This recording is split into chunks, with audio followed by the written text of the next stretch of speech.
Dim dum da na da dim da na na dim dum da na da dim da na dim. ಒಬ್ಬ ವ್ಯಕ್ತಿಗೆ ಸಾವು ಯಾವಾಗ ಬರ್ತದೆ ಅಥವಾ ಒಬ್ಬ ವ್ಯಕ್ತಿಯ ಸಾವು ಯಾವಾಗ ಘಟಿಸ್ತದೆ? ನಾವೆಲ್ಲ ಏನು ತಿಳ್ಕೊಂಡೇವೆ, ದೇಹದಿಂದ ಉಸಿರು ಹೋತು ಅಂದ್ರೆ ಅವನ ಸಾವಾತು ಅಂತ ನಾವು ತಿಳ್ಕೊಂಡೇವೆ. ಒಬ್ಬ ವ್ಯಕ್ತಿಯ ಸಾವು ದೇಹದಿಂದ ಉಸಿರು ಹೋದ ಮಾತ್ರಕ್ಕೆ ಯಾವ ವ್ಯಕ್ತಿಯ ಸಾವಾಗುವುದಿಲ್ಲ. ಒಬ್ಬ ವ್ಯಕ್ತಿಯ ಸಾವು ಯಾವಾಗ ಆಗ್ತದೆ? ಒಬ್ಬ ವ್ಯಕ್ತಿ ಕಣ್ಣಿನಿಂದ ದೂರ ಆದಾಗ ಅವನ ಸಾವಾಗುವುದಿಲ್ಲ. ಒಬ್ಬ ವ್ಯಕ್ತಿ ಮಣ್ಣಿನಲ್ಲಿ ಮರೆಯಾದಾಗೂ ಅವನ ಸಾವಾಗುವುದಿಲ್ಲ. ಹಾಗಾದ್ರೆ ಒಬ್ಬ ವ್ಯಕ್ತಿಯ ಸಾವು ಘಟಿಸುವುದು ಯಾವಾಗ? ಒಬ್ಬ ವ್ಯಕ್ತಿಯ ಸಾವು ಯಾವಾಗ ಘಟಿಸ್ತೈತಂದ್ರೆ ಕಣ್ಣಿನಿಂದ ದೂರ ಆದಾಗಲ್ಲ, ಮಣ್ಣಿನಲ್ಲಿ ಮರೆಯಾದಾಗಲ್ಲ. ಯಾವಾಗ ಅವರ ಮಕ್ಕಳ ಹಿತೈಷಿಗಳ ಮನದಿಂದ ಆ ವ್ಯಕ್ತಿ ದೂರ ಆಗ್ತಾನಲ್ಲ, ಅವತ್ತವನು ಸಾವು ಘಟಿಸ್ತದೆ ಹೊರತು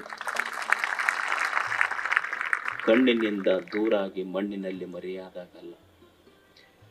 ಇವತ್ತು ಅವ್ರ ಮಕ್ಕಳು, ಅವರ ಬಳಗ, ಅವರ ಹಿತೈಷಿಗಳು ಭಾಳ ದೊಡ್ಡ ಪ್ರಮಾಣದಲ್ಲಿ ಅವರ ಸ್ಮರಣೆಯ ಕಾರ್ಯಕ್ರಮವನ್ನು ಮೊದಲು ಮಾಡಿದ್ರಿ, ಮತ್ತಿಷ್ಟು ಜನ ಸೇರಿರಿ. ತಂದೆ ತಾಯಿ ಅವರ ಸ್ಮರಣೆ ಈ ಎದೆಯಂಗಳಕ್ಕೆ ತಂಪು ತರುವಂಥ ಕೆಲಸ, ಅದರಷ್ಟು ತಂಪು ಕೊಡುವಂಥ ಕೆಲಸ ಯಾವುದೂ ಅಲ್ಲ. ಈ ಭೂಮಿಯ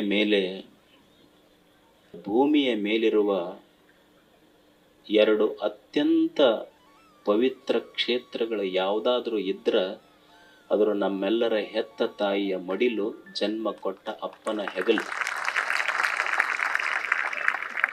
ಒಂದು ಅಮ್ಮನ ಮಡಿಲು, ಇನ್ನೊಂದು ಅಪ್ಪನ ಹೆಗಲು.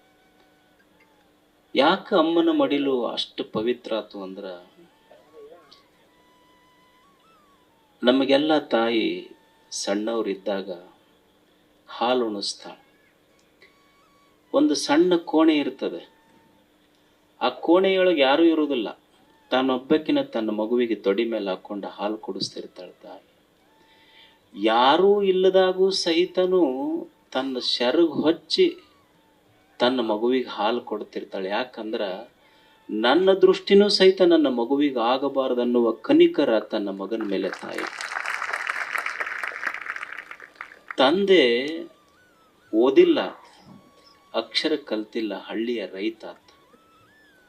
ತನ್ನ ಮಗನ ಹೆಗಲ ಮೇಲೆ ಕುಂದಿರಿಸ್ಕೊಂಡು ಒಂದು ಹರಕ್ ಅಂಗಿ ಹಾಕ್ಕೊಂಡು, ಒಂದು ಹರಕ್ ಬನಿನ್ ಹಾಕ್ಕೊಂಡು, ಒಂದು ಹರಕ್ ದೋತ್ರ ಹಾಕ್ಕೊಂಡು ಅಪ್ಪ ತನ್ನ ಮಗನಿಗೆ ಹೆಗಲ ಮೇಲೆ ಕುಂದಿರಿಸ್ಕೊಂಡು ಹೇಳಿದ ಮಾತೇನು ಅಂದ್ರೆ, ಮಗ ನಿನ್ನ ಹೆಗಲ ಮೇಲೆ ಯಾಕೆ ಹೊತ್ಕೊಂಡು ಅಡ್ಡಾಡ್ತೀನಿ ಅಂದ್ರೆ, ನಾನು ಸಾಲಿ ಕಲೀಲಾರ್ದ ಹಳ್ಳಿ ರೈತ ಮಗ. ನಿನಗೆ ಯಾಕೆ ಹೆಗಲ ಮೇಲೆ ಕುಂದಿರಿಸ್ಕೊಂಡು ಅಡ್ಡಾಡ್ತೀನಿ ಅಂದ್ರೆ, ನನ್ನ ಕಣ್ಣು ಯಾವ ಜಗತ್ತನ್ನು ನೋಡಿಲ್ಲಲ್ಲ, ಆ ಕಣ್ಣು ನೀನು ನೋಡಬೇಕು ಅಂತ ನನ್ನ ಹೆಗಲೇರಿಸಿ ಕುಂದಿರಿಸಿ ನಿನಗಂತ ಹೇಳ್ತಾನೆ. ಮತ್ತು ತಾಯಿ ತಾನ ತಂಗಳು ದುಂಡು ನಮಗೆ ಬಿಸಿಯಾದ ಅಡಿಗೆ ಉಣಿಸಿದ ಜೀವ. ತಾನ ಹರಕಂಗಿ ಹಾಕ್ಕೊಂಡು ತಮಗೆ ಹೊಸ ಬಟ್ಟೆ ಕೊಟ್ಟ ಜೀವ. ಯಾರು ನಮಗೆ ಆದರ್ಶ ಆಗ್ಬೇಕು ಹೇಳಿ? ನಮ್ಮ ರೂಮಿನೊಳಗೆ ಆ ಸಿನಿಮಾ ಸ್ಟಾರ್ಗಳು, ಕ್ರಿಕೆಟ್ ಸ್ಟಾರ್ಗಳು ಫೋಟೋಗಳನ್ನು ನಾವು ಹಾಕ್ಕೊಂತೀವಿ. ಅವ್ರ ಹೀರೋಗಳು ಹೌದು. ಹೀರೋಗಳು ಅಂದ್ರೆ ರೀಲ್ ಹೀರೋಗಳು ಅವರಷ್ಟೆ. ಆದರೆ ನಮಗೆ ಜನ್ಮ ಕೊಟ್ಟು ಬೆಳೆಸಿ ತಾವು ಕಷ್ಟಪಟ್ಟು ನಮಗೆ ಸುಖದಲ್ಲಿಟ್ಟಂಥ ನಮ್ಮ ಹೆತ್ತ ತಂದೆ ತಾಯಿಗಳು ನಮಗೆ ರಿಯಲ್ ಹೀರೋಗಳು ಅವರಷ್ಟೆ. ಅವರ ಸ್ಮರಣೆಯನ್ನು ನಾವು ಮಾಡಬೇಕಾಗ್ತದೆ. ಆ ದೃಷ್ಟಿಯಲ್ಲಿ ಅವರ ತಂದೆ ನಾಗನಗೌಡರ ಸ್ಮರಣೆಯನ್ನು ಇಷ್ಟೆಲ್ಲ ಅಭಿಮಾನಿ ಬಳಗದ ಜೊತೆ ಮೊನ್ನೆನೂ ಕೂಡಿದ್ರಿ, ಮತ್ತು ಕೂಡಿರಿ.